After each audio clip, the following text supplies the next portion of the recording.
जय माता दी दोस्तों, स्टॉक मार्केट ट्रेडिंग में हम आपका दिल से स्वागत करते हैं। कहीं आप हमारे चैनल पहली बार विजिट किए हैं जरूर सब्सक्राइब करिए लेटेस्ट और जेन्युइन इन्फॉर्मेशन पाने के लिए। सब्सक्राइब नहीं करेंगे तो घाटा आपका कैसे, क्योंकि हम जो भी बात करते हैं लेटेस्ट और जेन्युइन इन्फॉर्मेशन बात करते हैं जहाँ पे पैसा आपका बन सके, कुछ सीख सके, कुछ कमा सके।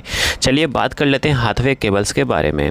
हाथवे केबल्स में फाइनेंशियल रिजल्ट आया, उस फाइनेंशियल रिजल्ट पर डिस्कस करेंगे। रिजल्ट पर डिस्कस करने से पहले हम जान लेते हैं कि क्या हाथवे केबल आने वाले टाइम परफॉर्मेंस दे पाएगा कि नहीं दे पाएगा। उसकी जो डिपेंडेंसी पूरी रहेगी वो रहेगी रिजल्ट पे। जी हाँ, रिजल्ट जैसा होगा उसी के हिसाब से परफॉर्म करेगा। यहाँ पे 6 मंथ की बात करें तो 6 मंथ में अभी भी 22.51% के आसपास का रिटर्न दे रहा हाथवे केबल डेकॉन लिमिटेड। जी हाँ, वहीं बात करते हैं 5 डेज़ की रिटर्न की बात करें तो यहाँ पे 10.77% का रिटर्न दे रहा है। अच्छा खासा रिटर्न दिया 5 डेज़ में। ठीक है, अब हम बात करेंगे कि क्या आने वाले टाइम में आपका हाथवे केबल एंड डेकॉम लिमिटेड अच्छा परफॉर्म कर पाएगी नहीं कर पाएगी, उसके बारे में डिस्कस करेंगे।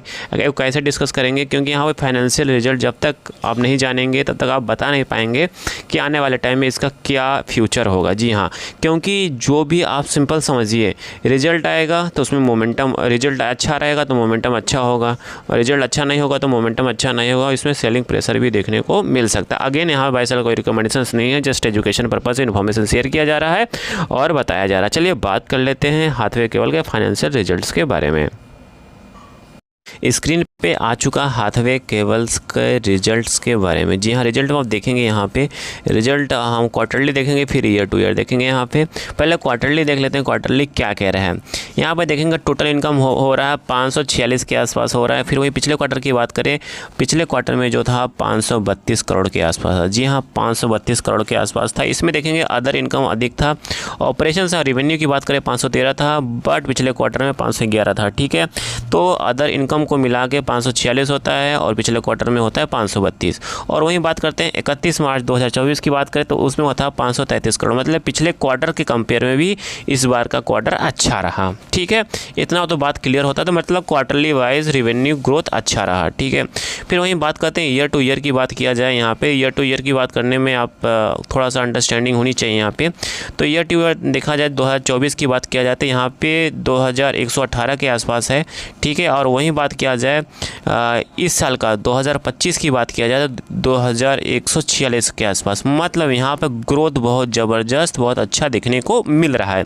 ये तो रहा रेवेन्यू एंड ग्रोथ और इनकम की बात रही। ठीक है, अब तो बात होता है वही एक्सपेंसेस, मतलब खर्चे वर्चे काटने के बाद कुछ कंपनी के पास पैसा बचा कि नहीं बचा, वो मैटर रखता है। ठीक है, चलिए वो भी हम जान लेते हैं। चलिए अब खर्चे के बारे में देख लेते हैं। खर्चा जो डिसाइड करेगा, खर्चा कहीं अधिक होगा तो नो डाउट प्रॉफिट लॉस भी कम हो जाएगा। जी हाँ, रेवेन्यू एंड ग्रोथ अच्छा है, सब कुछ अच्छा है, बट अब बात करते हैं फाइनल की बात करते हैं। फाइनल में क्या करता है, प्रॉफिट बिफोर टैक्स की बात किया जाए। यहाँ पे प्रॉफिट बिफोर टैक्स की बात किया जाए तो यहाँ पे दिख रहे हैं 40.74% के आसपास है इस क्वार्टर में। पिछले क्वार्टर में अच्छा खासा था 19.07%। ठीक है, और पिछले साल के क्वार्टर की बात किया जाए, पिछले क्वार्टर मतलब 31/2024 की बात किया जाए तो यहाँ पे दिख रहे हैं 45.5, मतलब पिछले क्वार्टर के कंपेयर में, मतलब पिछले साल के क्वार्टर के कंपेयर में कम है इस बार का। ठीक है, बट मतलब पिछले क्वार्टर की बात किया जाए और पिछले क्वार्टर कंपेयर में अच्छा है। ठीक है, और वहीं बात करते ईयर टू ईयर की बात किया जाए तो ईयर टू ईयर में 124 है, 124 करोड़ है, और पिछले साल की बात किया जाए तो 141 करोड़। मतलब इस बार बात किया जाए प्रॉफिट बिफोर की टैक्स की बात किया जाए तो यहाँ पे आप देखेंगे कंपनी का ग्रोथ घट गया है। जी हाँ, यहाँ पे आफ्टर खर्चे की बात जो बचता है, पैसे की बात किया जाए, वो बचा कितना, 124 करोड़ रुपए। ठीक है, तो यहाँ पे पिछले साल के कंपेयर में अच्छा नहीं है रिजल्ट। ठीक है, क्वार्टरली बात सही है, क्वार्टरली वाइज ठीक है, बट पिछले साल के कंपेयर में देखोगे तो वो ठीक नहीं है।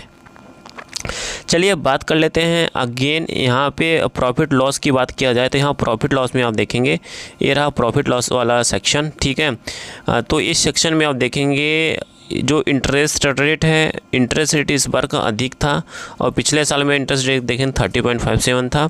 और पिछले साल की बात, इस ईयर की बात करें और पिछले साल की बात करें, पिछले साल में 99 था और इस साल में 92 था। तो कहने मतलब ऑल ओवर यहाँ पे देखा जाए, ऑल ओवर देखा जाए तो क्वार्टरली वाइज तो ठीक है result, but year two year में यहाँ पे रिजल्ट ठीक नहीं है। तो मे बी आने वाले टाइम में इसमें अच्छा खासा प्रेशर देखने को मिल सकता है। ठीक, अगेन यहाँ पे कोई बाय सेल का रिकमेंडेशन नहीं है, जस्ट एजुकेशन पर्पज से इन्फॉर्मेशन शेयर किया जा रहा है। Thank you for watching this video.